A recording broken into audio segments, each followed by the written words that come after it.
નમસ્કાર વિદ્યાર્થી મિત્રો, માય સેલ્ફ ચોથાણી પ્રતિક. અકાઉન્ટની અંદર આપણે છેલ્લે પારિભાષિક શબ્દો જોયા 4: ધંધાકીય, વ્યવહાર, મૂડી, ઉપાડ અને જવાબદારી. હવે આગળ આપણે શબ્દોની અંદર વાત કરીએ તો પાંચમો શબ્દ છે મિલકત. સામાન્ય રીતે આપણને યાદ આવે કે ભાઈ મિલકત, તો કે આપણી પાસે જે વસ્તુઓ છે એ આપણી મિલકતના સંદર્ભમાં વાત કરીએ તો સામાન્ય રીતે પહેલાં તો આપણને એટલું જ યાદ આવે કે ભાઈ જમીન, મકાન આપણી શું છે તો કે મિલકત. પણ જમીન મકાન પૂરતું જ સીમિત નથી, કોઈ પણ એવી ચીજ વસ્તુઓ છે કે જેનું મૂલ્ય ઉપજી શકે, આ બધી મિલકતો કહેવાય. પછી તમારી પાસે કોઈ યંત્ર છે, વાહન છે, ઢોર ઢાખર છે, જેને તમે બજારની અંદર વેચવા માટે મૂકો અને એનું જો મૂલ્ય ઉપજી શકે એટલે કે એના પૈસા મળે, તો આવી તમામ ચીજ વસ્તુઓ કે બાબતો બધી મિલકત ગણાય. મિલકતની વ્યાખ્યાની અંદર આપણે જોઈએ, શબ્દ લખીએ વ્યાખ્યા, તો કે ધંધાની માલિકીની હોય. આ ધંધાકીય મિલકતોની વાત છે, એટલે ધંધાની માલિકીની હોય અને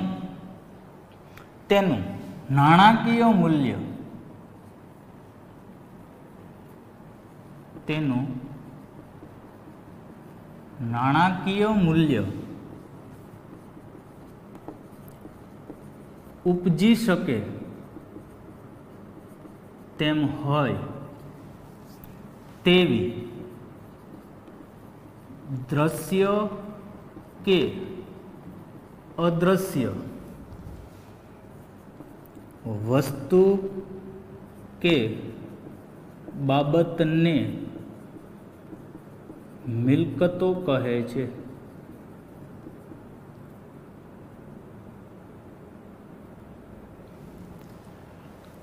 ધંધાની માલિકીની હોય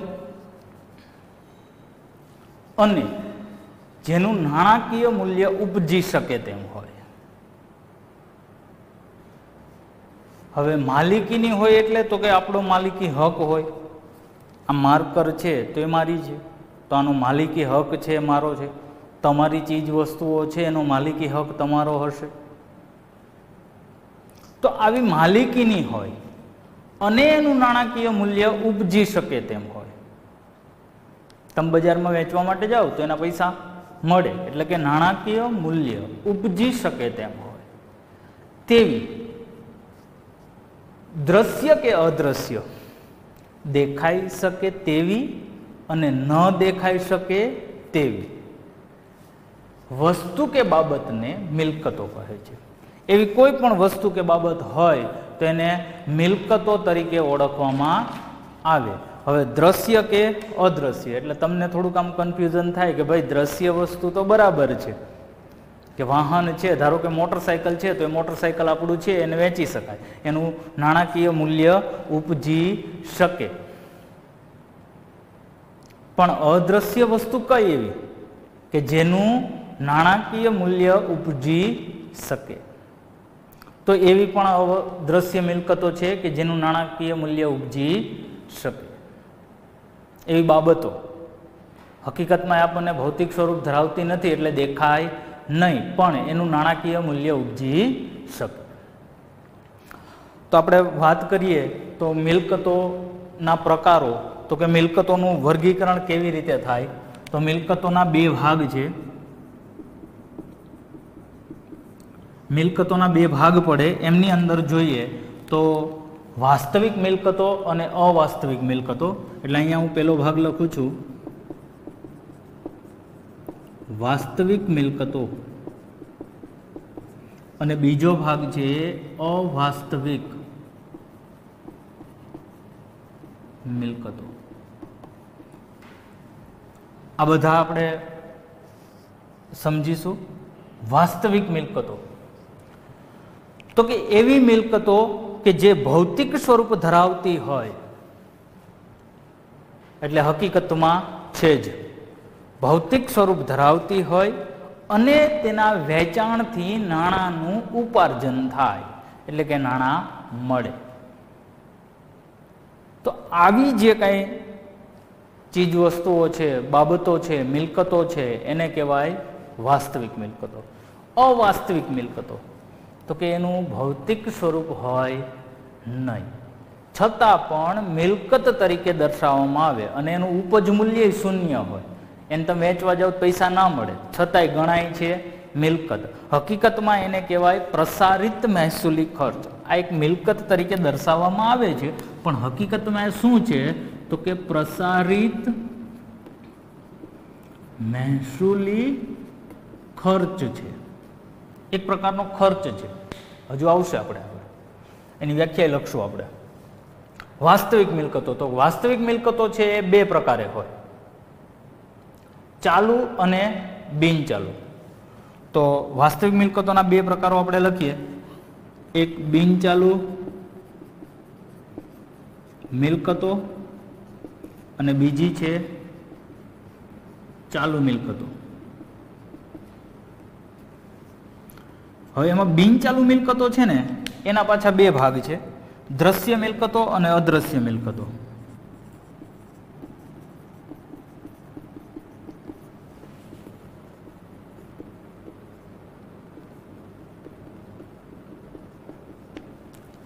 આ બધી જ મિલકતોમાં હજુ એક ચાલુ મિલકતો છે, એમનો પેટા વિભાગ તરીકે અહીંયા એવું લખી શકાય પ્રવાહી મિલકતો.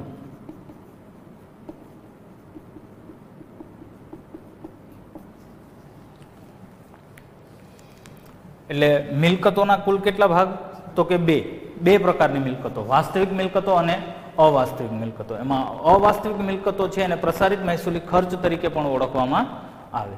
વાસ્તવિક મિલકતોના બે ભાગ છે, બિનચાલુ મિલકતો અને ચાલુ મિલકતો. બિનચાલુ મિલકતો એટલે કે લાંબા ગાળાની હોય એ, અને ચાલુ મિલકતો એટલે કે ટૂંકા ગાળાની. આગળ કેમ આપણે બિનચાલુ જવાબદારી અને ચાલુ જવાબદારી જોયું હતું, એવી જ રીતે બિનચાલુ મિલકતો અને ચાલુ મિલકતો. હવે ચાલુ મિલકતોનો પેટા પ્રકાર છે પ્રવાહી મિલકતો, જ્યારે બિનચાલુ મિલકતોના બે ભાગ છે, દ્રશ્ય મિલકતો અને અદ્રશ્ય મિલકતો. દ્રશ્ય મિલકતો એટલે તો કે જોઈ શકાય તેવી, અદ્રશ્ય મિલકતો એટલે તો કે જોઈ ન શકાય તેવી મિલકતો. હવે આપણે વિગતવાર ચર્ચા કરીએ તો સૌપ્રથમ પેલો શબ્દ લઈએ વાસ્તવિક મિલકતો. તો એમનો વ્યાખ્યા આપણે લખીએ અહીંયા.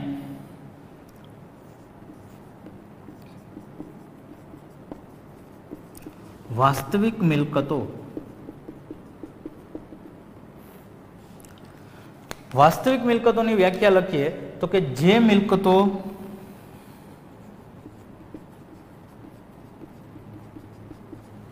ભૌતિક સ્વરૂપ ધરાવે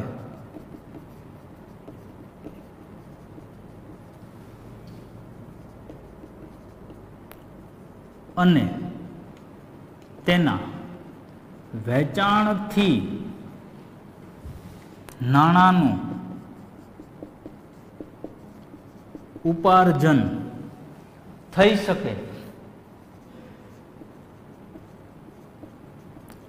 તેવી મિલકતોને વાસ્તવિક મિલકતો કહે છે. કેવી મિલકતો તો કે જે મિલકતો ભૌતિક સ્વરૂપ ધરાવે અને તેના વેચાણથી નાણાંનું ઉપાર્જન થઈ શકે તેવી મિલકતો, વેચાણ કરવાના પરિણામે નાણાં મળે એવી મિલકતો છે, એને શું કહેવાય તો કે વાસ્તવિક મિલકતો. એવી જ રીતે આપણે એનો બીજો ભાગ છે અવાસ્તવિક મિલકતો. તો અવાસ્તવિક મિલકતોની વ્યાખ્યા લખીએ. શબ્દ નંબર 7, અવાસ્તવિક મિલકતો.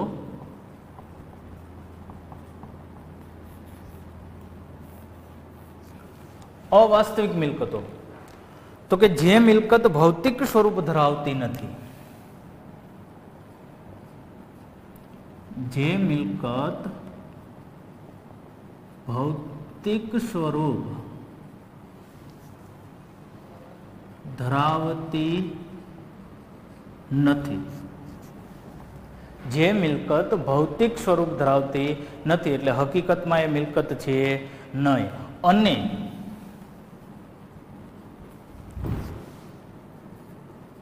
ઉપજ મૂલ્ય શૂન્ય હોય. ઉપજ મૂલ્ય શૂન્ય હોય એટલે તો કે વેચવાથી એના પૈસા મળે નહીં. તેમજ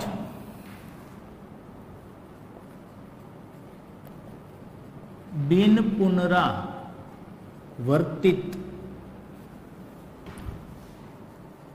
ખર્ચ હોય તેને અવાસ્તવિક મિલકત કહે છે. બિન પુનરાવર્તિત ખર્ચ હોય એટલે કે વારંવાર એ ખર્ચ કરવો પડે નહીં. હવે બિન પુનરાવર્તિત ખર્ચ હોય એટલે એનો લાભ છે એ 1 વર્ષથી વધારે સમય માટે મળે. આ ખર્ચનો લાભ છે કેવા સમય માટે મળે?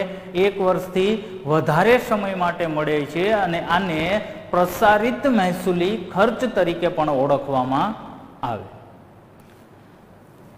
એટલે હજી અહીંયા પોઈન્ટ કરીને હું લખી દઉં તમને. આ ખર્ચનો લાભ 1 વર્ષથી વધારે સમય માટે હોય છે, અને તેને પ્રસારિત મહેસૂલી ખર્ચ તરીકે પણ ઓળખવામાં આવે છે. એક ઉદાહરણ દ્વારા સમજીએ. તમે જાહેરાત ખર્ચ કરો છો. ધારો કે મોટા પાયા ઉપર જાહેરાત કરો છો 1 લાખ રૂપિયાની.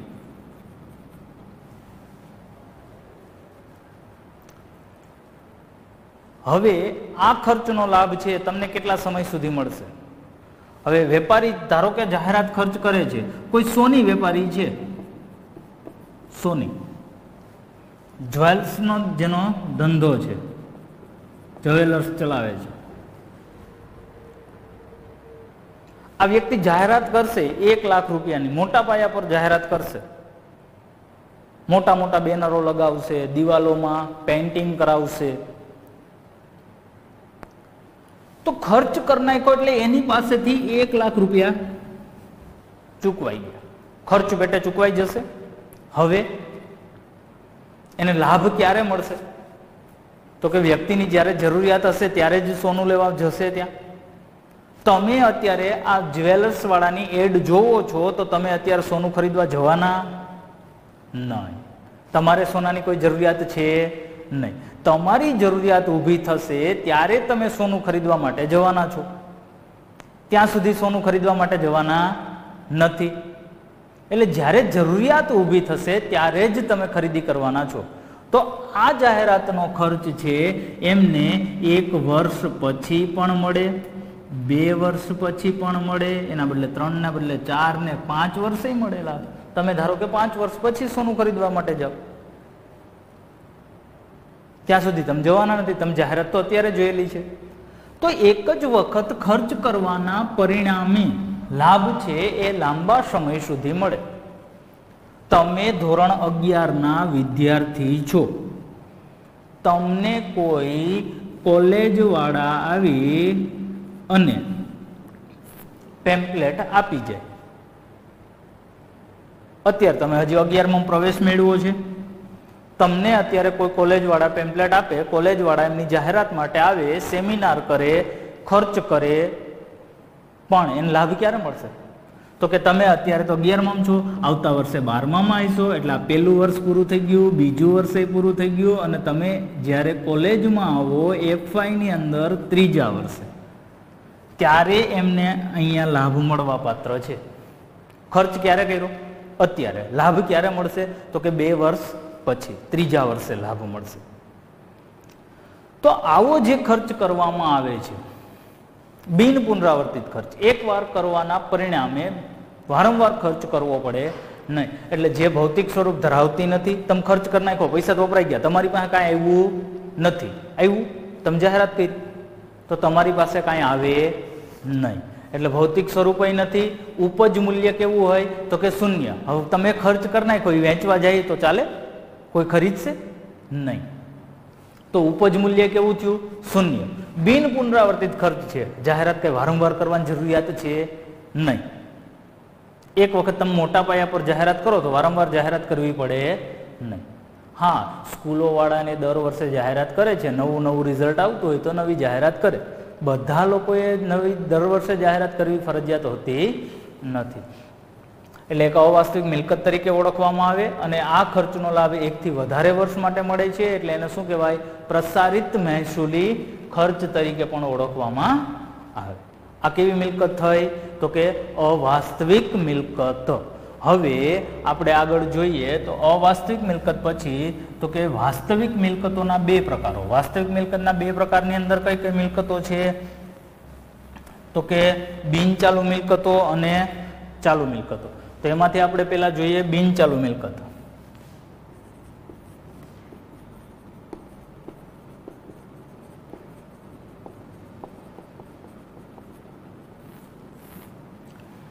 બિનચાલુ મિલકતો.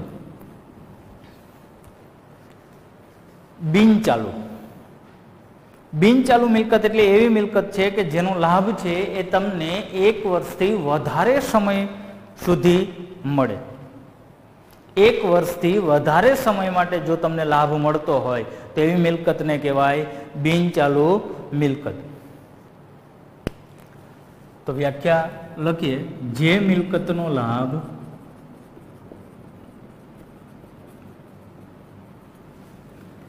એક વર્ષથી વધુ સમય માટે મળવાનો હોય તેને બિનચાલુ મિલકત કહે છે. જે મિલકતનો લાભ છે તમને 1 વર્ષથી વધારે સમય માટે મળવાનો છે. કેવી મિલકત? તો કે દાખલા તરીકે અહીંયા હું લખી શકું જમીન, મકાન, પ્લાન્ટ, યંત્રો, વાહનો,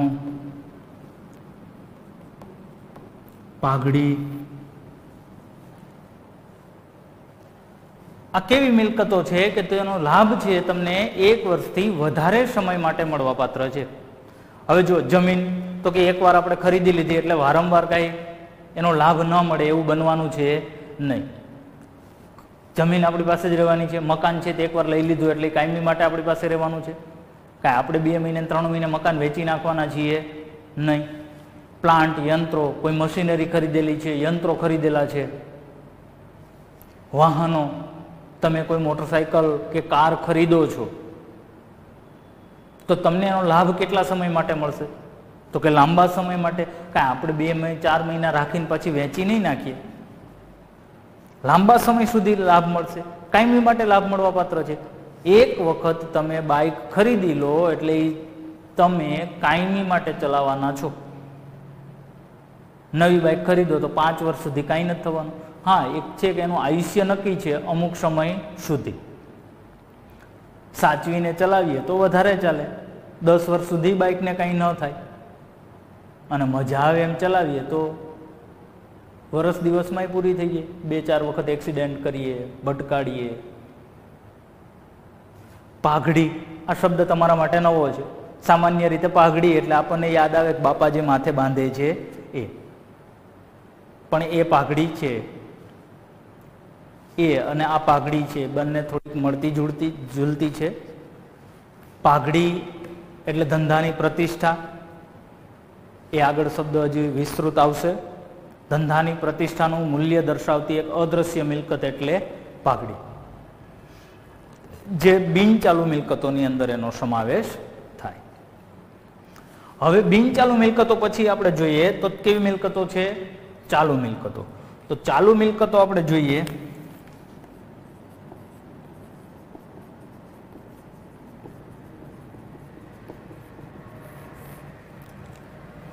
ચાલુ મિલકતો. તો ચાલુ મિલકતો એટલે કેવી? તો કે આની જેમ જ, આની જેમ જ શું કહીશું? તો કે જે મિલકતોનો લાભ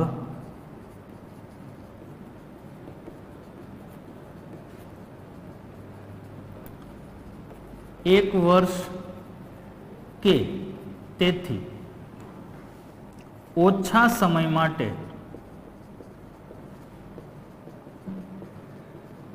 મળવાનો હોય તેને ચાલુ મિલકતો કહે છે. એક વર્ષ કે તેથી ઓછા સમય માટે લાભ મળવાનો હોય તો એને કેવી મિલકતો કહેવાય? ચાલુ મિલકતો. જેનો લાભ છે આપણને એક વર્ષ કે તેથી ઓછા સમય માટે મળે. હજુ આમાં એવું કહી શકાય કે જેનું રોકડમાં પુનરાવર્તન થતું હોય, સમયાંતરે રોકડમાં પુનરાવર્તન થતું હોય, વારંવાર રોકડમાં પુનરાવર્તન થતું હોય, આવી મિલકતોને ચાલુ મિલકતો કહેવાય. દાખલા તરીકે આપણે અહીં લખી શકીએ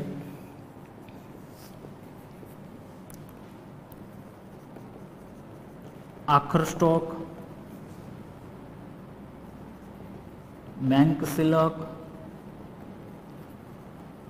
દેવાદારો. આ કેવી મિલકતો છે? તો કે ચાલુ મિલકતો. આખર સ્ટોક. આખર સ્ટોક એટલે ધંધાની અંદર વેચાયા વગર પડી રહેલો માલ. આગળ શબ્દ આવશે. બેંક સિલક, બેંકમાં જે રકમ આપણી જમા છે તે. દેવાદારો એટલે કે જેમની પાસેથી આપણે પૈસા મળવાના બાકી છે તેવી વ્યક્તિઓ. લેણદારો આગળ શબ્દ લખ્યો તો મેં, ચૂકવવા પાત્ર બાકી રકમ, જવાબદારી, દેવું. એવી જ રીતે મળવા પાત્ર બાકી રકમ એટલે કે દેવાદારો, લેણું આપણું. એટલે બિનચાલુ મિલકતો અને ચાલુ મિલકતો. બિનચાલુ મિલકતો છે એને હજુ અહીંયા આમ કહેવાય કે સ્થિર અથવા કાયમી મિલકત. સ્થિર મિલકતો અથવા શું કહેવાય? કાયમી મિલકતો.